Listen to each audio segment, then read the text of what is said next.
महत्त्वाची बातमी पहा. सतर्क भारत मार्शल टाइम्सवर. सोलापूर शहरात वाढत्या घरफोडीच्या घटनांनी नागरिकांमध्ये भीतीचं वातावरण निर्माण झालं होतं.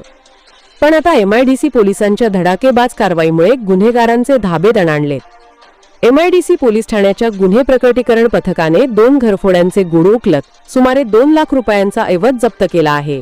विनायक नगर आणि बोळकोटे नगर येथे झालेल्या या घरफोड्यांच्या तपासासाठी पोलीस आयुक्त M राजकुमार, पोलीस उप आयुक्त विजय कबाडे व सहाय्यक आयुक्त प्रताप पोमण यांच्या मार्गदर्शनाखाली वपोनी प्रमोद वाघमारे यांच्या नेतृत्वाखाली एक विशेष पथक तयार करण्यात आलं.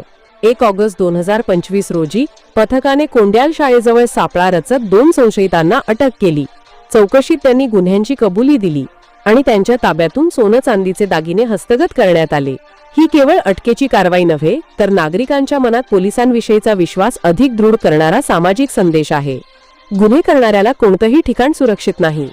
या कारवाईत सपोनी भरत चंदनशिव, पोहेकर राकेश पाटील, एकनाथ उबाळे, सचिन भांगे, मंगेश गायकवाड आणि त्यांच्या सहकाऱ्यांनी उत्कृष्ट कामगिरी बजावली.